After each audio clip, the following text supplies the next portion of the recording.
Welcome back dito sa channel natin. Pumunta tayo ngayon sa Maynila. Mag-update na naman tayo sa ongoing progress ng Pasig River Esplanade Phase 4. Pwede na pala natin silipin ang latest na progress mula dito sa may Loton Terminal.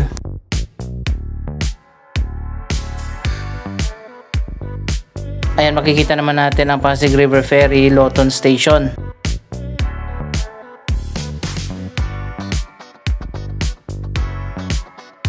Ito pala yung idudugtong dyan sa hindi natapos na River Lane Bridge. Sobrang tagal na ng proyektong yan, last administration pa nasimulan. Sa tingin ko tatapusin mo na talaga yung Esplanade Project, saka pa nila gagawin itong River Lane Bridge. Pero sobrang delayed na ng proyektong yan.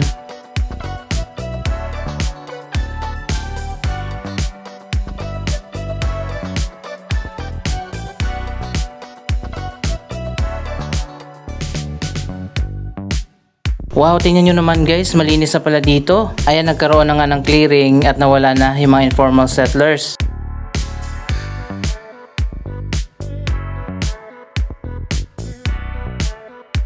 At finally, for the first time, nandito na tayo sa Phase 4. Wow, ganito na pala ang latest na progress.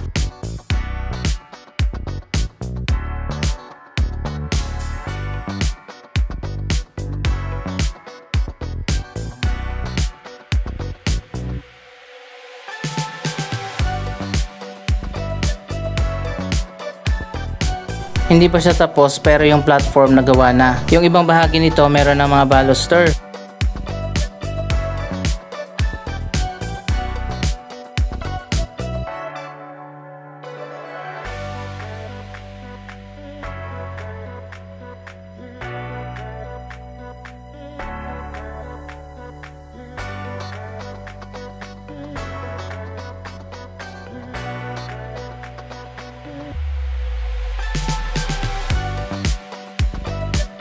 Ang Phase 4 ng Pasig River Esplanade ay kumonekta doon sa Phase 1 sa likod ng Manila Central Post Office Building. Diretso na yan hanggang dito sa may Quiapo Bridge, also known as Quezon Bridge. Dadaan din dito sa ilalim ng tulay hanggang doon sa may Roseros Park.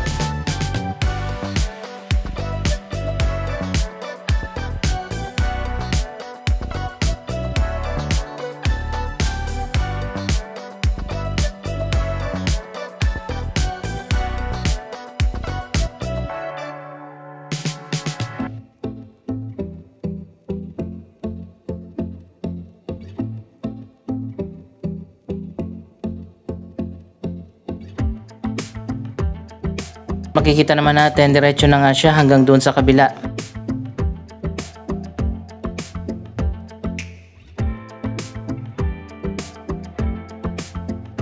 So ayan guys, yung ginagawa pa dito sa unahan, hindi pa tayo pwedeng dumiretso doon sa may Roseros Park. Pero at least nasilip na natin, ito na nga ang latest na progress sa Phase 4.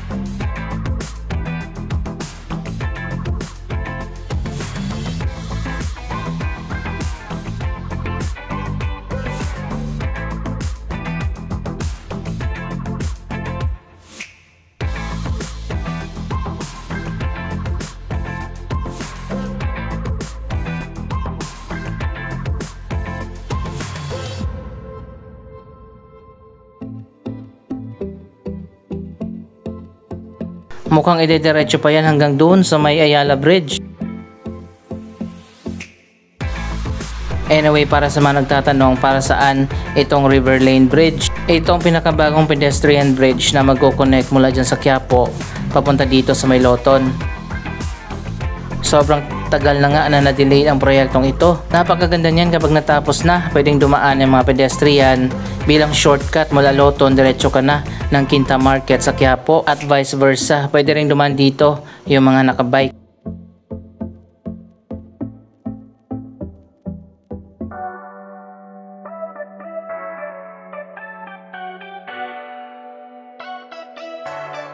Magkakaroon dyan sa taas ng mini garden at sitting areas. Parang tourist attraction na rin itong River Lane Bridge kapag natapos na.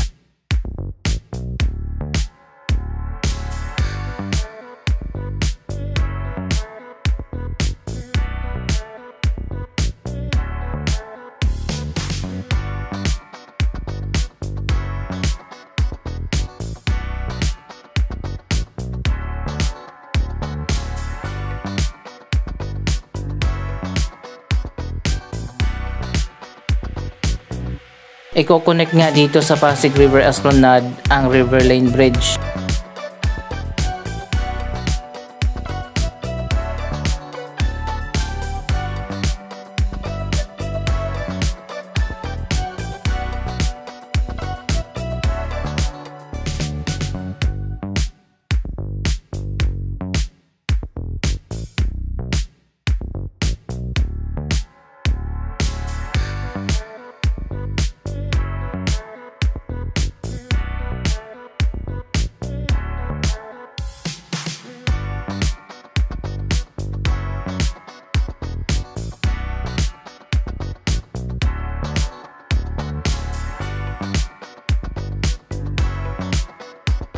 So ayun guys, hindi pa tayo pwedeng dumiretso dyan sa unahan kasi nga ginagawa pa. Yan na yung papunta naman doon sa phase 1. Pero at least nasilip na natin ang latest na progress dito. Ang ganda na pala.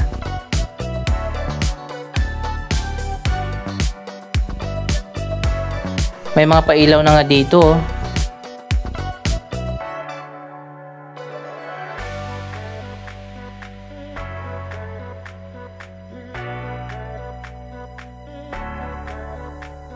Baka gagawin din itong Riverside Park para hindi na ito tambayan at bahay-bahayan. Pwede na rin nila na ayusin itong terminal.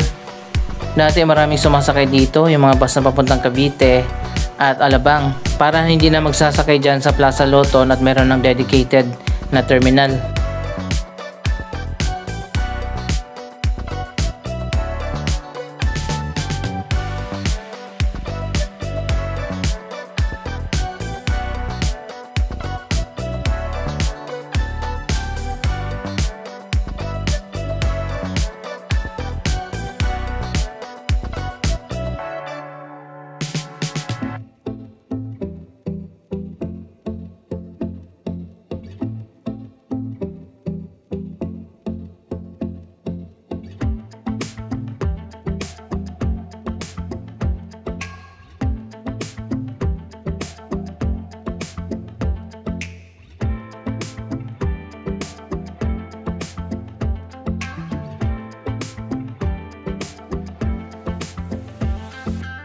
Maluwag pala itong area na to, pwede talaga siya gawin na terminal.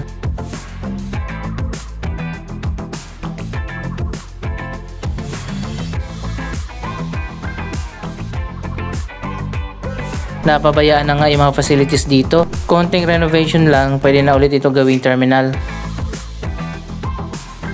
Meron pa rin namang mga bus dito pero konti na lang, hindi katulad noon na napakarami. Mas maganda talaga kapag mayroong proper na terminal para alam ng mga tao kung saan talaga yung sakayan at babaan. Anyway, dito naman tayo sa kabila. Ayan, ginagawa na nga yung dugtong.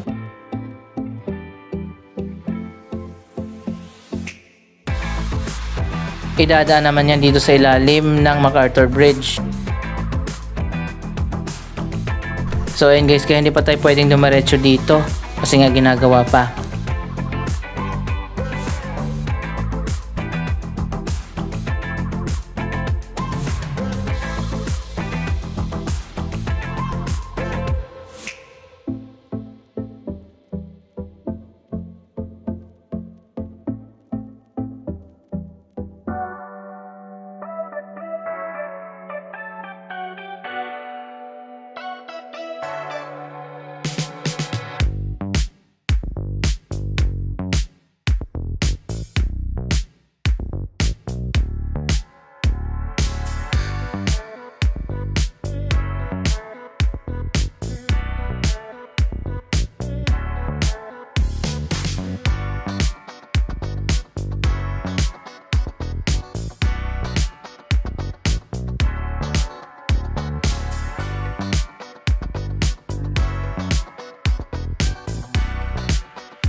Mukhang gagawin na yung platform na patawid doon sa kabila.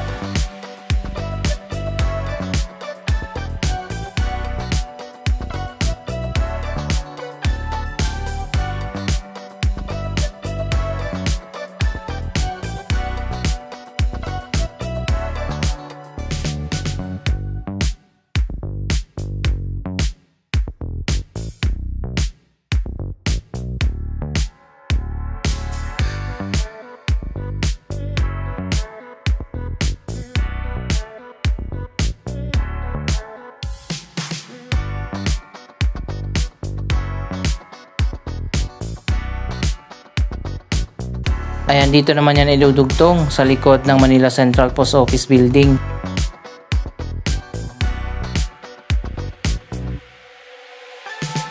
At diretso na nga ang esplanade sa Phase 1, Phase 2 at Phase 3 hanggang sa Intramuros. Imagine niyo kapag natapos na ito, pwede nang lakarin mula Roseros Park hanggang Intramuros.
So ayan guys, mabilis na yung progress dito sa Phase 4 ng Esplanade Project.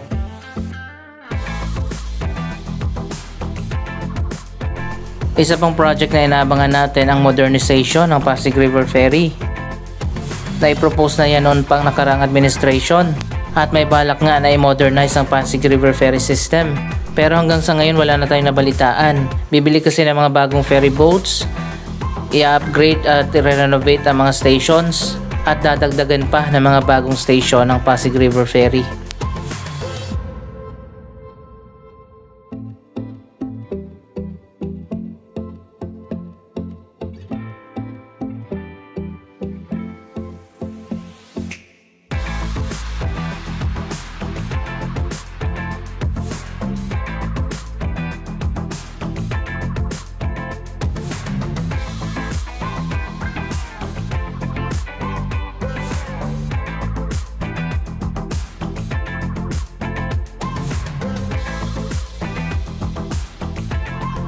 Anyway, balikan na lang ulit natin ito sa mga susunod na araw para sa iba pang mga updates.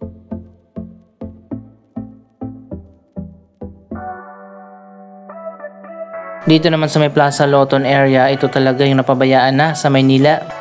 Ang Plaza Loton pala ang namamahala ay national government. Dapat i-turn over na nila ito sa City of Manila para ma-renovate.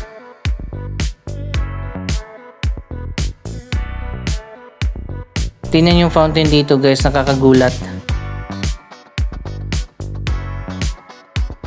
Ayan, makikita nyo naman sobrang dumi na at puro bula. Ginagawa kasi itong liguan at labahan.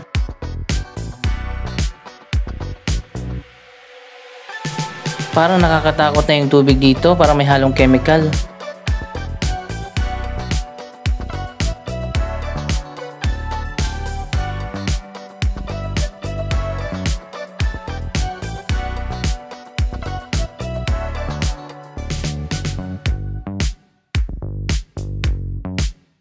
Wala bang nakakapansin dito? Dapat siguro ipatayin muna yung tubig.